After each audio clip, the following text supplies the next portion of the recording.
নিজের নিরাপত্তা নিজে নিশ্চিত করেন। আপনার গায়ে হাত দেওয়ার আগে যেন আপনার শত্রু 10 বার ভাবে।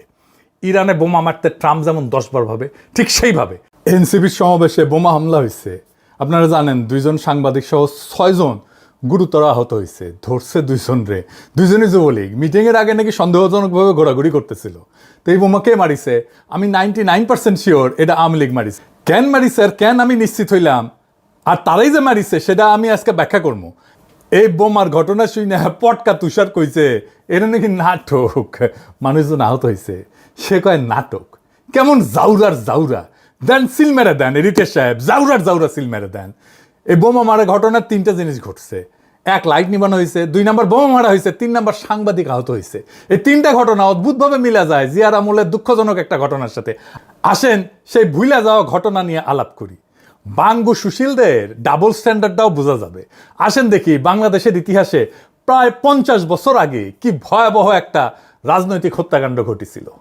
1980 সালের 23শে মে বিকাল 4:19 ঢাকার বাইতুল মোকাররম মসজিদের দক্ষিণ গেটে খন্দকার মোস্তাকের ডেমোক্রেটিক লীগের জনসভায় বোমা বিস্ফোরণ ঘটে। বোমা বিস্ফোরণের আগে জনসভায় সাপ ছেড়ে দেওয়া হয়। দেখেন 2টা জিনিস মেলে, আগে কারেন্ট বন্ধ তারপরে বোমা, আগে সাপ ছেড়ে দেওয়া তারপরে বোমা। মিলিছে? আরও একটা জিনিস আছে, সেটাও মিলবে। সেদিন বোমা হামলায় নিহত হয় সাংবাদিক মোস্তাফিজুর রহমান আশা সহ 16 জন, আহত হয় অন্তত 2 শতাধিক মানুষ। 16 জন মারা যায় ওই সময় একটা রাজনৈতিক জনসভায়। এতজন মানুষ বোমা হামলায় মারা যায় নাই। এটা নিয়ে প্রত্যক্ষদর্শী এবং মারাত্মকভাবে আহত সাংবাদিক এবং ছড়াকার আবু সালেহ সেই সময় দৈনিক দেশের সিনিয়র রিপোর্টার বাংলাদেশ প্রতিদিন একটা স্মৃতিকথা লিখেছিলেন। তিনি বামপন্থী রাজনীতির সাথে জড়িত ছিলেন। তার শরীরে 62টা স্প্লিন্টার বিদ্ধ হয়েছিল। সেই দিন যে নিহত হয়েছিল সাংবাদিক মোস্তাফিজুর রহমান আশা, উনি ছিলেন দৈনিক বাংলার এক নবীন রিপোর্টার। আহত হয়েছিলেন অনেকে। জহিরুল হক দৈনিক বাংলার স্টাফ রিপোর্টার ছিলেন, মশির হোসেন দৈনিক বাংলা, কামরুজ্জামান ফটো সাংবাদিক, আব্দুল খালেক দৈনিক বাংলা, শফিকুল কবির চিফ রিপোর্টার ইত্তেফাক, রশিদ তালুকদারের ছবি তুলতো বিখ্যাত ইত্তেফাকের, জাকারিয়া মিলন ইত্তেফাকের, আব্দুল মান্নান সংগ্রাম, বাঙ্গাল আব্দুল কুদ্দুস সাপ্তাহিক, আকবর মাহবুব সাপ্তাহিক, মুক্তিবাণী সহ অনেকে। মোস্তাফিজুর রহমান আশা ছিলেন নবীন একজন সাংবাদিক, কেউই তাকে চিনত না। ঢাকা মেডিকেল কলেজের হাসপাতালের বারান্দায় কাতরাইতে কাতরাইতে প্রাণ হারায়, কোনো চিকিৎসা পায়নি। আবু সালেকেও মৃত ভেবে লাশের স্তূপের সাথে ফেলে রাখা হয়েছিল। কিন্তু সাংবাদিক মাহবুবুর রহমান এবং ফটো সাংবাদিক রশিদ তালুকদার তার জীবনের ক্ষীণ স্পন্দন টের পেয়ে তাকে হাসপাতালে নিয়ে যায়। দেখেন আর একটা ঘটনা মিলল, সেটা হইতেছে লক্ষ্য সাংবাদিক যেন ইচ্ছা করে সাংবাদিকদের দিকে মারা হয়েছে। জিয়াউর রহমান নিজে তাৎক্ষণিকভাবে ঢাকা মেডিকেল কলেজে যান, বিশেষজ্ঞ ডাক্তার সিএমএইচ থেকে আনান, রক্তের ব্যবস্থা করেন। এরপরেও আহতদের দেখতে হাসপাতালে উনি নিয়মিত যেতেন। এডিটর সাহেব ছবিটা দেখেন, পত্রিকায় ছাপা হয়েছিল যে জিয়াউর রহমান আসছেন ঢাকা মেডিকেল কলেজ হাসপাতাল। ছবিটা একটু কেটে গেছে, তাও বোঝা যায়। তিনি আবু সালেহকে বলছিলেন যে ওনাকে বিদেশে পাঠানোর ব্যবস্থা করতেছে, কিন্তু সেই প্রতিশ্রুতি বাস্তবায়নের আগেই জিয়াউর রহমান দুঃখজনকভাবে শহীদ হন। যাই হোক, তদন্ত কমিটি একটা গঠিত হয়েছিল। বিচারপতি শামসুদ্দিন ছিলেন আহ্বায়ক। রিপোর্ট প্রস্তুত হয়ে গেছিল, কিন্তু জিয়াউর রহমান মারা যাওয়ার পরে এটার প্রকাশ হয়নি, বিচার হয়নি। কি ছিল সেই রিপোর্টে কেউ জানে না। এতজন মানুষ মারা গেল সাংবাদিক সহ, সাংবাদিকরা কেউ হাউকাউ করলো না। কয়জন ফ্যাসিস্ট দোষের সাংবাদিক জেলে আছে, তাই 111-এর 2 কালীগঞ্জ চিল্লায় একেবারে মাথা খারাপ করে দিছে। লিস্ট দিয়েছি এবং সেখানে আমরা বলেছি যে প্রায় 282 জন সাংবাদিকদের বিরুদ্ধে বিভিন্ন ধরনের মামলা হচ্ছে এবং তার মধ্যে 94 জন হত্যা মামলার তারা আসামি হিসাবে। তো সেটা আমরা প্রধানমন্ত্রীর কাছে সেই লিস্ট দিয়েছি। এই লিস্টটা একদম যে সম্পূর্ণ সেটা বলবো না, অসম্পূর্ণ থাকতে পারে, কিন্তু আমরা আন্তরিকভাবে চেষ্টা করে দিয়েছি এবং প্রধানমন্ত্রী সেটা গ্রহণ করেছেন। জিন্দেগিতে ওই ঘটনা নিয়ে একটা কথা বলছে, বলে নাই। তাহলে কারা আক্রমণ করতে পারে খন্দকার মোস্তাকের জনসভায়? আসেন এটা একটু বুঝে দেখি। বাংলাদেশে ইন্ডিয়ান স্ট্যাবলিশমেন্ট সবসময় চাইছে আওয়ামী লীগ ক্ষমতায় থাকলে যেন শক্তিশালী বিরোধী দল না থাকে, বিরোধী দলকে নিশ্চিহ্ন করে দেবো। বাকশাল দেখেন, হাসিনার আমল দেখেন। আর ক্ষমতায় না থাকলে যেন তারা প্রধান বিরোধী দল হিসেবে থাকে। এই খেলা চলে আসতেছে 1972 সাল থেকে। 1975-এর পরে তো আওয়ামী লীগের থাকারই কথা ছিল না। আওয়ামী লীগের একাংশ কাদের সিদ্দিকীর নেতৃত্বে ইন্ডিয়া পলায় যা বাংলাদেশ রাষ্ট্রের বিরুদ্ধে যুদ্ধ করছে, আমাদের আর্মির সাথে যুদ্ধ করছে, বাংলাদেশ আর্মির সাথে যুদ্ধ করছে, বাংলাদেশের ভেতরে এসে অন্তর্ঘাত করছে। তারা অন্তর্ঘাত করতে এসে পাবলিকের পিটাও খেয়েছে। কিন্তু জিয়াউর রহমান 1975 সালের পরে আওয়ামী লীগকে তার নিজের পলিটিক্যাল দুশ্মন হিসেবে বাইসা নিতে বাধ্য হয়েছিল। কেমনে জানেন? সংসদ নির্বাচন হইল, তখন বিএনপি অবশ্যই জিততো, কিন্তু বিরোধী দল হইতো খন্দকার মোস্তাকের পার্টি। মুস্তাককে জেলে নেওয়া হয়, 1976 সার্কিট হাউসে কাপ প্লেট চুরির অভিযোগে ছাড়া হয় 78 সালের 16 ডিসেম্বর উপলক্ষে। 1979 সালে ইলেকশন হইতেছে, 7 সপ্তাহ পরে উনি ছাড়া পেয়েছেন, তার 7 সপ্তাহের মধ্যে সংসদ নির্বাচন। খন্দকার মুস্তাক যেন দল গঠন করতে না পারে সেই জন্য 1976 সালে জেলে নেওয়া হয়। জাসদের মূল নেতাদেরকেও জেলে রাখা হয়। জাসদ 8টা আসন পায়, 39টা আসন পেয়ে আওয়ামী লীগ প্রধান বিরোধী দল হয়।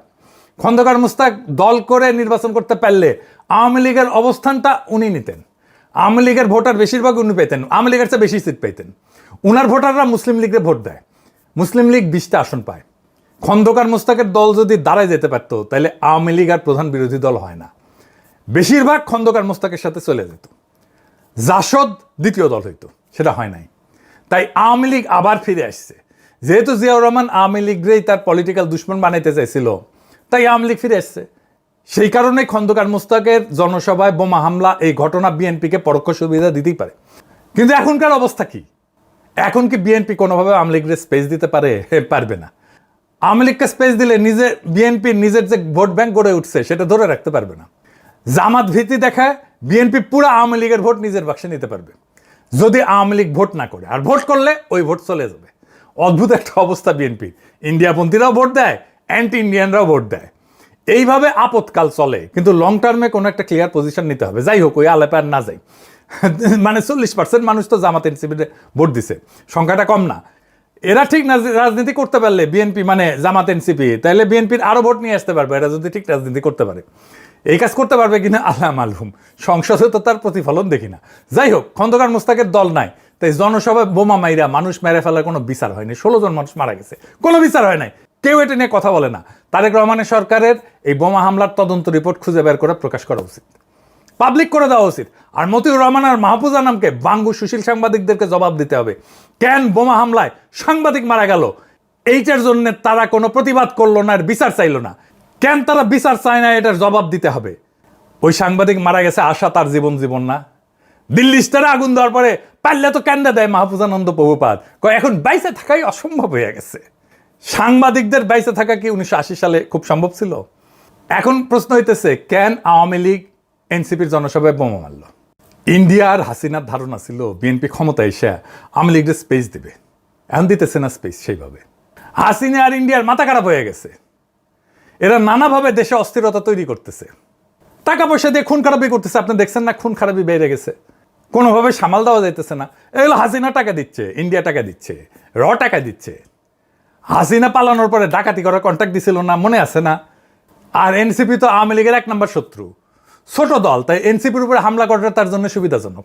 হাসিনা আর আওয়ামী লীগের পক্ষে যারা ইনায় বিনায় বয়ান মানায়, পটকা তুষার, এনাস আলমগীর, পান্না পাঠা সহ যতগুলো সফট আওয়ামী লীগের আছে, এইগুলারে যদি থেরাপি দিতে না পারেন তাইলে এই ঘটনা চলতেই থাকবে।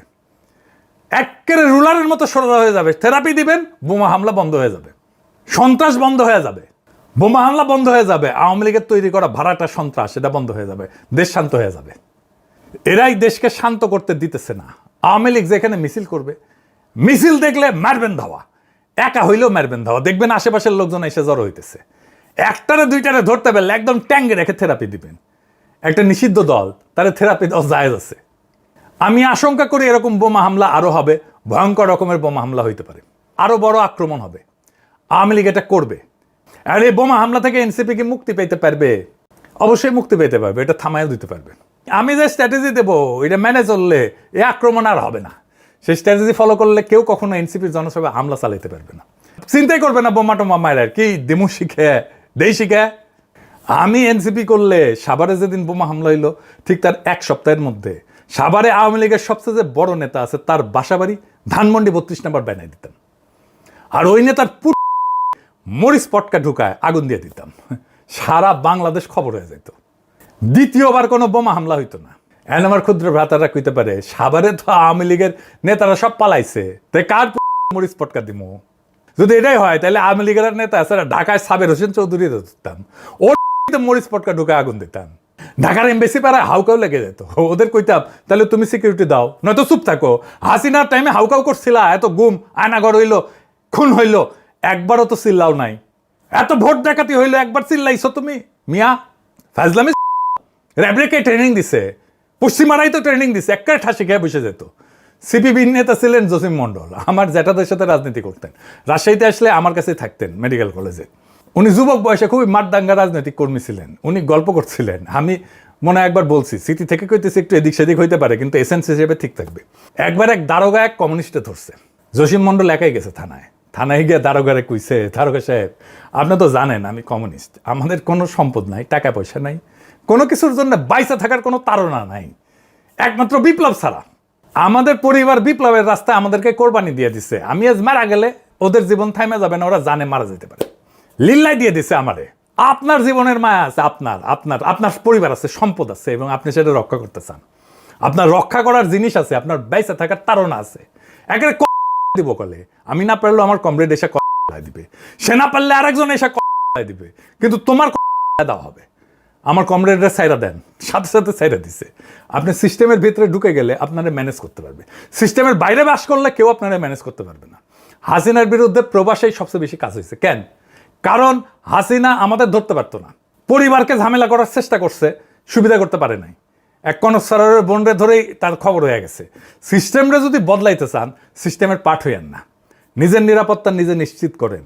আপনার গায়ে হাত দেওয়ার আগে যেন আপনার শত্রু 10 বার ভাবে। ইরানে বোমা মারতে ট্রাম্প যেমন 10 বার ভাবে, ঠিক সেইভাবে এটাই জুলাইয়ের রক্ষা কবচ। মনে রাখেন, আপনার 24-এ তো শহীদ হয়ে যাওয়ার কথা ছিল, রাস্তায় তো জীবন দিয়ে চলে যাওয়ার কথা ছিল, সে শহীদ হইতে তো গেছিলেন আপনারা। সেই শহীদ মৃত্যু ছাড়া বিপ্লবীদের কোনো কিন্তু অস্ত্র নাই। তাই শহীদ হয়ে যাওয়ার সম্ভাবনা নিয়ে আপনার রাজনৈতিক কৌশল ঠিক করেন।